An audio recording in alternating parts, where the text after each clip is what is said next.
शुक्र बच्चों, कैसे हैं सब लोग। पिछले क्लास में हम स्वराज के नियम पाठ देख रहे थे। देखिए, पिछले क्लास में लक्ष्मीबाई जूही से कहती है कि अगर तुम तात्या को ढूंढ कर ला सकती हो तो मेरे सामने लेकर आना, कहकर लक्ष्मीबाई जूही से कहती है। तो यह बात सुनकर जूही कहने लगती है कि आप महारानी जी, आप मुझे आज्ञा दीजिए। आप आज्ञा देंगे तो मैं तात्या इस दुनिया में कहीं पर भी हो या पाताल में भी हो तो मैं खींच कर लेकर आकर आपके सामने खड़ा कर दूंगी, कहकर जूही कहने लगती है। तभी जूही मुंडे माने जाने के लिए मुड़ती है। तभी रघुनाथ राव उनके सामने यानी महारानी लक्ष्मीबाई और जूही के सामने आकर खड़े हो जाते हैं। సో ఇక్కడ లక్ష్మీబాయి లాస్ట్ క్లాస్ ఎంతవరకు జరిగిందంటే, లక్ష్మీబాయి జూహితో ఏం చెప్తున్నాడంటే నువ్వు ఎక్కడైనా జూహితో నువ్వు ఎప్పుడైనా లక్ష్మీ సేనాపతి తాత్యాని వెతికి తీసుకురాగలిగితే తీసుకొని నా ఎదురుగా తీసుకురా అని లక్ష్మీబాయి జూహికి చెప్తుంది. సో జూహి ఆ మాటలు విని జూహి ఏం చెప్తుందంటే, మీరు నాకు ఆజ్ఞాపిస్తే, మీరు నన్ను ఆదేశిస్తే సేనాపతి తాత్య ఎక్కడ ఉన్నా సరే, ఒకవేళ పాతాళంలో ఉన్నా సరే లాక్కొచ్చి మీ ఎదురుగా నిల్చోబెడతాను అని జూహి చెప్తుంది. సో తన మాటల్ని శిరసావహించడానికి, తన ఆజ్ఞని శిరసావహించడానికి వెళ్ళడానికి టర్న్ అవుతుంది. ఇంతలోనే రఘునాథరావు వాళ్ళ ఎదురుగా వచ్చి నిల్చుంటాడు. रघुनाथराव, महारानी आपने सुना, लक्ष्मीबाई क्या रघुनाथ। सो यह बातें सुनकर रघुनाथ राव ने लक्ष्मीबाई से कहा कि महारानी यह विषय आप जानते हैं क्या, ये बात हुई है आप जानते हैं क्या, कहकर पूछता है। तभी लक्ष्मीबाई, क्या रघुनाथ, क्या बात है, क्या हुआ, किस विषय के बारे में बातें कर रहे हो, कहकर लक्ष्मीबाई पूछती है. రఘునాథరావు లక్ష్మీబాయిని, మహారాణి మీరు ఈ విషయం విన్నారా, మీకు తెలిసిందా అని అడుగుతున్నాడు. అప్పుడు రఘునాథరావు యొక్క మాటలు విని లక్ష్మీబాయి ఏం చెప్తుంటే, ఏం రఘునాథ్, ఏ విషయము, అసలు ఏం చెప్తున్నావు, ఏం మాట జరిగింది అని రఘునాథరావు అడుగుతున్నాడు. ఇప్పుడు మహారాణి అడుగుతుంది. అప్పుడు రఘునాథరావు ఏం చెప్తాడంటే, మహారాణి जनरल रोज की सेना ने मुरार में पेशवा को हरा दिया. रघुनाथ राव यह कहने लगता है कि आप नहीं सुना है, ये विषय आप नहीं जानते महारानी जी. यह बात यह है कि जनरल रोज नामक एक अंग्रेजी नायक ने अपनी सेना के साथ मुरार में पेशवा राज्य को आक्रमण किया, उन पर हमला किया. पेशवा की सेना जो है वो जनरल रोज के सामने हार गई है, कहकर कहने लगता है. सो रघुनाथ उसके बाद जूही कांप कर, क्या पेशवा की सेना हार गई, ये बातें सुनकर जूही कांपने लगती, माने डरने लगती है. क्या पेशवा की, मुरार में पेशवा की सेना भी हार गया है क्या, कहकर आश्चर्य में पूछती है. ఇక్కడ రఘునాథరావు ఏం చెప్పాడంటే, మీకు ఈ విషయం తెలియదా మహారాణి ఏం జరిగిందంటే, బ్రిటిష్ నాయకుడు అంటే అంగ్రేజీ నాయకుడు జనరల్ రోజ్ అనే ఆయన మురార్లో పేష్వా సైన్యాన్ని, పేష్వా రాజ్యం మీద ఆక్రమణ చేశాడు, ఫైట్ చేశాడు. సో ఆ ఫైట్ చేయడం వల్ల పేష్వా రాజ్యం అనేది, పేష్వా సైన్యం అనేది ఆయన చేతిలో చిత్తుగా ఓడిపోయింది అని చెప్పాడు. సో అది చెప్పిన వెంటనే జూహి వణికిపోతుంది, అంటే భయపడుతుంది. భయపడి, ఏంటి పేష్వా సైన్యం ఓడిపోయిందా, పేష్వా సైన్యం जनरल रोज ఎదురుగా ఓడిపోయిందా అని అంటుంది. నెక్స్ట్ లక్ష్మీబాయి, पेशवा की सेना हार गई, या अच्छा ही हुआ, अब पेशवा की आंखें खुलेगी. रघुनाथ अपनी सेना को तैयार होने के लिए आज्ञा दो, रोज ग्वालियर का किला नहीं ले सकेगा. सो लक्ष्मीबाई यह सुनकर, पेशवा की सेना हार गई, अच्छा ही हुआ, अभी पेशवा के राजा को माने उन लोगों को पेशवा का आंखें खुलेगी, क्योंकि हमारे साथ नहीं दिया, वो अकेले जाकर हमला किया, वो क्या हुआ, वो अपना राज्य को खो बैठा है। तो यह बातें सुनकर लक्ष्मीबाई रघुनाथ राव से कहती है कि रघुनाथ राव तुम अभी जाकर हमारी सेना को लड़ाई के लिए माने युद्ध के लिए तैयार करो। हमारे ग्वालियर किला को कोई भी हाथ नहीं लगा सकता, कोई भी जनरल रोज हमारा ग्वालियर किला को छू भी नहीं सकता, कहकर बताती है। लक्ष्मी रघुनाथ राव, मैं जानता हूँ वह कभी नहीं ले सकेगा। मैं अभी सेना को कूच के लिए तैयार करता हूँ, केवल आपको सूचना देने के लिए आया था। लक्ष्मीबाई की बातें सुनकर रघुनाथ राव कहता है कि मुझे पता है महारानी, ग्वालियर का किला को कोई भी हाथ भी नहीं लगा सकता, जनरल रोज बिल्कुल भी नहीं लगा सकता। मैं अभी जाकर अपनी सेना को युद्ध के लिए तैयार करता हूँ। मैं यह जानता हूँ आप युद्ध के लिए तैयार करने के लिए कहेंगे, मैं केवल आपको सूचना देने के लिए माने ये विषय बताने के लिए मैं आपके सामने आया हूँ, कहकर बोलकर रघुनाथ राव चला जाता है। లక్ష్మీబాయి ఇక్కడ ఏం చెప్పిందంటే పేష్వా సైన్యం ఓడిపోయిందా, మంచిదైంది, ఇప్పటికైనా పేష్వా రాజ్యం వాళ్ళకి జ్ఞానోదయం అయ్యి ఉండవచ్చు. ఎందుకంటే మనతో పాటు కలపకపోవడం వల్ల, వాళ్ళు ఒంటరిగా ఉండటం వల్ల వాళ్ళు జనరల్ రోజు వాళ్ళతో ఫైట్ చేసి వాళ్ళ రాజ్యాన్ని కూడా తన చేతుల్లోకి తీసుకున్నాడు.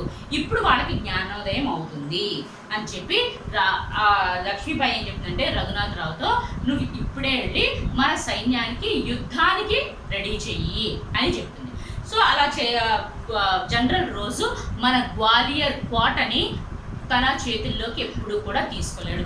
గ్వాలియర్ కోటని తను ఎప్పటికీ కూడా తన హస్తగతం చేసుకోలేడు అని చెప్తుంది.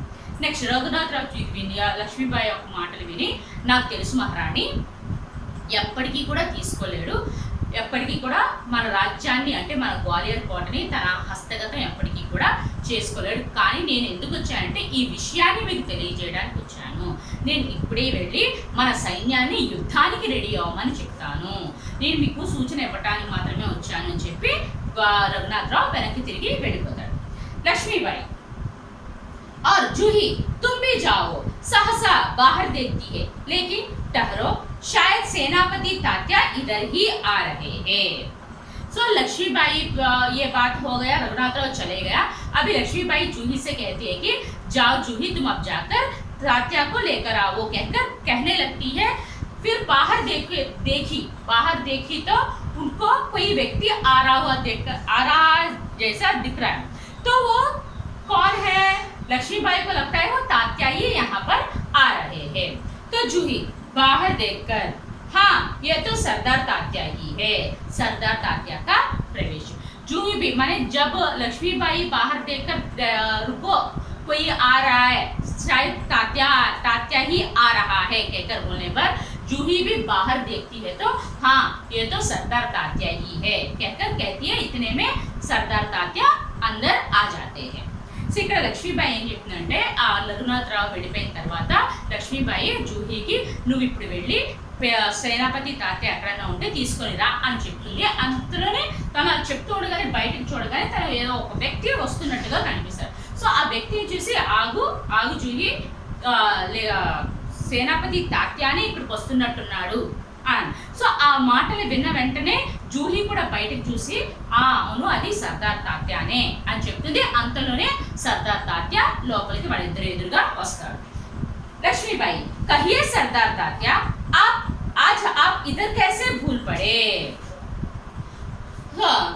लक्ष्मीबाई माने तात्या लक्ष्मीबाई के सामने आकर खड़ा होते ही लक्ष्मीबाई कहती है कि कहिए सरदार तात्या, माने तात्या जी आप रास्ता भूलकर माने आपका लक्ष्य को भूलकर माने आपका राह या नहीं है, आप कैसे भूलकर हमारे सामने आ गए हैं कहकर लक्ष्मीबाई पूछती है। तब तात्या कहता है, तात्या बाई साहब, मैं किसी के लिए सरदार हो सकता हूँ पर आपके लिए तो सेवक ही हूँ। लक्ष्मीबाई व्यंग्य से, कहिए सरदार तात्या आप क्यों रास्ता भूलकर हमारे सामने आकर खड़े हैं, कहकर बोलने पर ये बातें सुनकर तात्या कहने लगता है कि बाई साहब यानी महारानी बाई साहब, मैं किसी के लिए माने हर एक व्यक्ति को मैं सरदार हो सकता हूँ, लेकिन मैं आपके लिए एक दास हूँ, एक सेवक ही हूँ, कहकर कहता है. సరే లక్ష్మీబాయి సర్దార్ తాత్య వచ్చిన వెంటనే తను చూసి, చెప్పు తాత్య, ఏంటి దారి మర్చిపోయి వచ్చినట్టున్నావు, నీ గమ్యం ఇది కాదే, ఎందుకు వచ్చావు, నువ్వు దారి మర్చిపోయినట్టున్నావు అని చెప్తున్న వ్యంగ్యంగా, అంటే తనకి కొట్టినట్టుగా చెప్తూ ఉంటే ఆ విషయాన్ని విని తాత్య ఏం చెప్తాడంటే, బాయి సాహబ్ మహారాణి లక్ష్మీబాయి గారు, నేను ఎవరికైనా సర్దార్ కావచ్చు, కానీ మీకు మాత్రం నేను ఒక సేవకుణ్ణి, నేను మీకు ఒక దాసుడు లాంటి వాడిని అని सेनापति तात्या लिखता है. लक्ष्मीबाई, व्यंग्य से इतने बड़े सेनापति को इस प्रकार एक नारी के सामने झुकते लज्जा नहीं आती? खैर छोड़ो इस बात को, यह तुम्हारी विनम्रता है, लेकिन यह तोपों की आवाज क्या आ रही है, कौन सा उत्सव मनाया जा रहा है, शायद चाटुकारों का जागीर बांटना कभी खत्म नहीं हुआ है. तो ये बातें जो है व्यंग्य से लक्ष्मीबाई कहने लगे, आप इतने बड़े सेनापति है, मैं सरदार तात्या है, आप इतने बड़े होने पर भी एक स्त्री के सामने, एक औरत के सामने झुकते हुए, माने अपने आप को सेवक मानते हुए आपको शर्म नहीं आती? छोड़ो ये सारी बातें छोड़ो, मैं ये आपका बर्ताव जो है मैं आपकी विनम्रता समझती हूँ, आप आदर कर रहे समझती हूँ, लेकिन आपके बगल में माने आपके आसपास में तोपों की आवाज आ रही है, माने तोपों की आवाज माने कोई उत्सव चल रहा है क्या, इसीलिए आवाजें आ रही है, कहकर व्यंग्य से कहने लगती है. शायद माने अभी चाटुकारों यानी चापलूसी करने वाला, तलवे चाटने वालों का जागीर बांटना अभी खत्म नहीं हुआ है. माने यहाँ पर व्यंग्य से क्या कह रही है, सरदार तात्या राव साहब का अपना तन मन का स्वामी मानता है ना, माने उनकी राह पर चल रहा है ना, इसीलिए उनका तलवा चाट रहा है. कौन? सरदार तात्या राव साहब का तलवा चाट रहा है, इसीलिए उन्हें व्यंग्य से माने यहाँ पर युद्ध हो रहा है, वो ज्ञात किसी नहीं है, तात्या को नहीं है. तो इसका जानकारी देने के लिए लक्ष्मीबाई व्यंग्य से सेनापति तात्या से कह रही है, माने कोई उत्सव चल रहा होगा, अभी चाटुकारों यानी चापलूसी करने वालों का जागीर बांटना अभी खत्म नहीं हुआ है, कहकर कहने लगती है. సో ఇక్కడ లక్ష్మీబాయి ఏం చెప్తుంటే వ్యంగ్యతో, మీరు ఇంత పెద్ద సేనాపతి అయినప్పటికీ కూడా, మీరు ఒక సర్దార్ అయినప్పటికీ కూడా, ఒక స్త్రీ ముందు తప్పు చేసిన వాడికి మళ్ళీ వంగి ఉండటము మీకు సిగ్గు అనిపించటం లేదా అని చెప్పి, సో ఇవన్నీ విషయాలు వదిలేసేయండి, నేను ఇది మీ వినమ్రత, మీ గౌరవము, మీరు నాకు ఇస్తున్న గౌరవం నేను అనుకుంటాను, కానీ ఈ పక్కన మీ దగ్గరలోనే తోపం కావచ్చు, బాంబ్స్ యొక్క సౌండ్స్ వినిపిస్తూ ఉన్నాయి, ఏదైనా ఉత్సవం నడుస్తుందా, లేకపోతే ఎవరైతే ఆయన వ్యంగ్యంగా ఎందుకు చెప్తుందంటే, సర్దార్ తాత్య రావ్ సాహెబ్ని తన మనసావాచిగా గురువుగా అనుకుంటున్నాడు కాబట్టి, ఆయన మార్గంలో నడుస్తున్నాడు కాబట్టి, ఆయన దగ్గరే ఉంటున్నాడుగా, ఆయన తప్పు చేస్తున్నాడు కాబట్టి వ్యంగ్యంగా, అంటే తనకి ఇక్కడ యుద్ధం చేస్తున్నారన్న విషయాన్ని, ఒక సర్దార్ అయినప్పటికీ కూడా తను యుద్ధం చెయ్యాలి, సైన్యాన్ని అదుపులో పెట్టుకోవాలి అనేవి పట్టించుకోకుండా ఆయన అటు వెళ్ళి ఉన్నాడు కాబట్టి ఇండైరెక్ట్ గా తను చేస్తున్న తప్పుని తెలియజెప్పింది మహారాణి లక్ష్मीबाई. नेक्स्ट, तात्या, बाई साहब, आपको हमें लज्जित करने का पूरा अधिकार है, हम इसी योग्य है, लेकिन जो कुछ हो रहा है वह आप जानती ही है. सो ये बातें सारे सुनकर सेनापति तात्या, आप हमें चिल्लाने का, धमकाने का या लज्जित करने का, शर्मिंदा करने का पूरा अधिकार है, क्योंकि मैं उसी के लिए योग्य हूँ, मैं ठीक तरह के काम नहीं किया हूँ, कहकर बोलकर, लेकिन जो कुछ हो रहा है, माने जो कुछ मैं किया हूँ वे सब आप जानते हैं ना, कहकर कहता है. సో సర్దార్ తాత్య ఏం చెప్తారంటే, నేను చేసిన తప్పులకి, నేను చేసిన దానికి మీరు నన్ను తిట్టడానికి నిందించడానికి ఎలాంటి తప్పు లేదు. నేను ఆ రైట్ మీకుంది, నేను దానికి యోగ్యుడిని. నేను తప్పు చేశాను కాబట్టి మీరు దండించే అవకాశం మీకుంది, అధికారం కూడా మీకుంది. కానీ ఏం జరిగిందో అన్నీ కూడా మీకు తెలుసు, అందులో నేను ఏది దాచిపెట్టలేదు, అంతా మీకు తెలుసు కదా మహారాణి అని చెప్తున్నాను. అర్థమైందా ఇంతవరకు? नेक्स्ट वन, लक्ष्मीबाई, शायद ब्रह्मभोज के उपलक्ष्य में ये तोपें चल रही है। श्रीखंड और लड्डुओं के लिए घी शक्कर कमी तो नहीं पड़ी। फिर से व्यंग से माने शायद माने तोपों का आवाज इसलिए आ रहा है, माने ब्रह्मभोज हो रहा है, माने ब्रह्मभोज का उत्सव हो रहा है, उसी उपलक्ष्य में माने उसी दौरान ये तोपें चल रही है। और श्रीखंड और लड्डुओं को बनाने में घी शक्कर तो कमी नहीं हुई हो ना, मैं हुआ तो मैं भिजवा दूंगी कहकर कह रही है. సో ఇక్కడ లక్ష్మీబాయి ఏం చెప్పిందంటే బ్రహ్మభోజ్ షాయద్ ఒకవేళ బ్రహ్మభోజ్ అంటే బ్రహ్మోత్సవం జరుగుతుందేమో ఆ సందర్భాన ఈ తోపంకి అంటే ఈ బాంబ్స్ యొక్క సౌండ్స్ వస్తున్నట్టున్నాయి. శ్రీఖండ్ ఇంకా లడ్డూల యొక్క తయారు చేయడానికి, శ్రీఖండ్లో ఉన్న లడ్డూలు తయారు చేయడానికి నెయ్యి ఇంకా పంచదార సరిపోలేదేమో, ఏమైనా ఇప్పించమంటారా అని వ్యంగ్యంగా లక్ష్మీబాయి అంటుంది. जूही, सरदार इस बार इनको माफ कर दीजिए. जूही इन दोनों की बातें सुनकर, इन दोनों का कॉन्वर्सेशन सुनकर कहती है कि सरदार यानी सरकार, जूही सरकार यानी महारानी लक्ष्मीबाई, इस बार इन्हें माफ कर दीजिए क्योंकि वे अपने गलती को महसूस किया, अपने आप को बदलने के लिए, अपने आप को रेक्टिफाई करने के लिए हमारे सामने आए हैं, इन्हें माफ कर दीजिए कहकर लक्ष्मीबाई जूही कहती है. लक्ष्मीबाई व्यग्र होकर, तात्या व्यग्र होकर, बाई साहब अब यूं कब तक हमें फटकारती रहेंगी. जूही की बातें सुनकर और लक्ष्मीबाई का बर्ताव देखकर सेनापति तात्या कहने लगते, बाई साहब कितने दूर, कितने समय तक हमें फटकारते रहेंगे, माने हमें द्वेष करते रहेंगे, हम ये तिरस्कार करते रहेंगे कहकर बहुत ही व्यग्र होकर, माने बहुत ही बाधा से कह रहा है.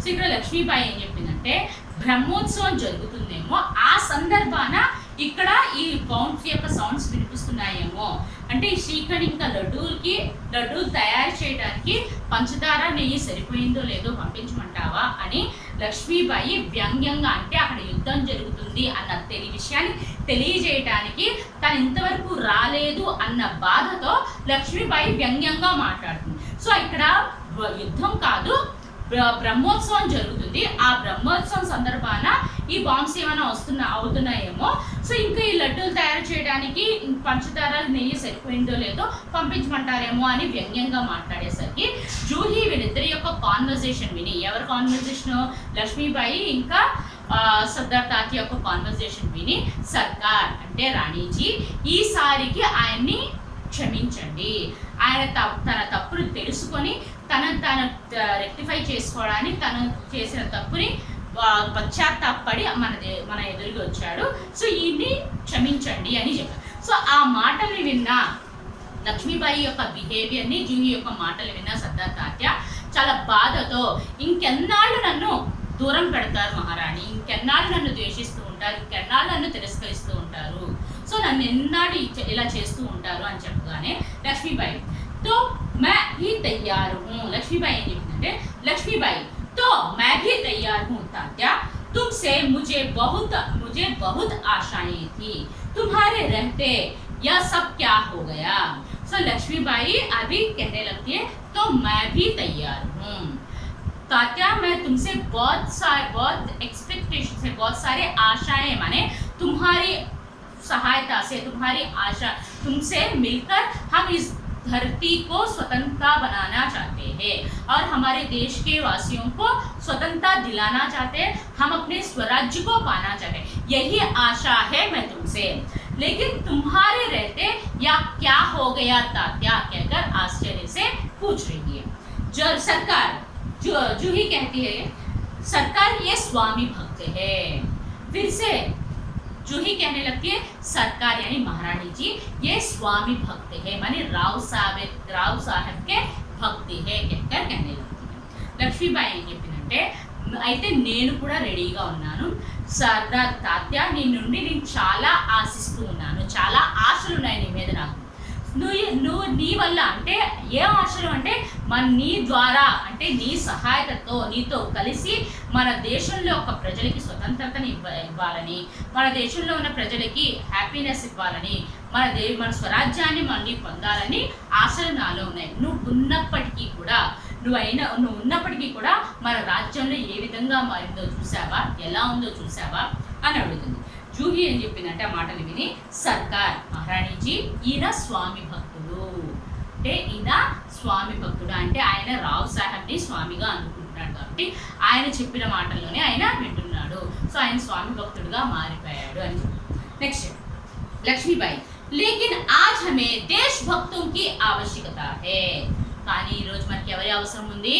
హమే దేశభక్తుం కి ఆవశ్యకత హై. ఖైర్ अब भी कुछ नहीं बिगड़ा, अब भी बहुत कुछ किया जा सकता है. सो लक्ष्मीबाई कहने लगती है कि जूही कह रही है कि स्वामी भक्त है, लेकिन हमें देशभक्तों की आवश्यकता है. अब बहुत कुछ हो गया है, माने हमारा राज्य बहुत हद तक अंग्रेजी के हाथ में जा रहा है, लेकिन अब भी कुछ भी नहीं हुआ है. हम चाहे तो हम पर विश्वास और मेहनत करेंगे तो हम अब भी क्या पा सकते हैं?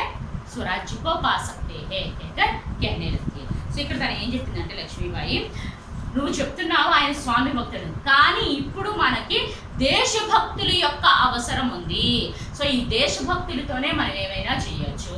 సో ఈరోజు మనకి మన దేశానికి దేశభక్తుల అవసరం ఉంది. సో ఈ దేశభక్తులు ఇప్పుడు కూడా మనం ఉన్నప్పటికీ కూడా మన రాజ్యం అంగ్రేజ్ వాళ్ళు వచ్చి ఏమేమి చేశారో మీకు తెలుస్తుందా? సో ఇప్పటికి కూడా ఏమీ అవ్వలేదు. ఇప్పుడైనా సరే మనం మన విశ్వాసంతో కష్టపడి పనిచేస్తే, కష్టపడి ఫైట్ చేస్తే మనం మళ్ళీ మన రాజ్యాన్ని, మన స్వరాజ్యాన్ని పొందవచ్చు అని లక్ష్మీబాయి చెప్తుంది. అర్థమైందమ్మా ఇంతవరకు?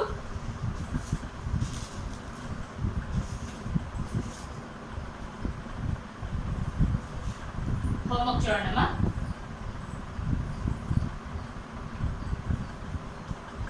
रीड स्वराज्य की नींव पार्ट.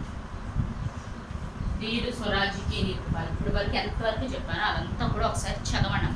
చదివితే ఎవరు ఏ డైలాగ్ చెప్పారు, ఎవరు ఏం చెప్తున్నారు, ఇవన్నీ కూడా అర్థమైందా?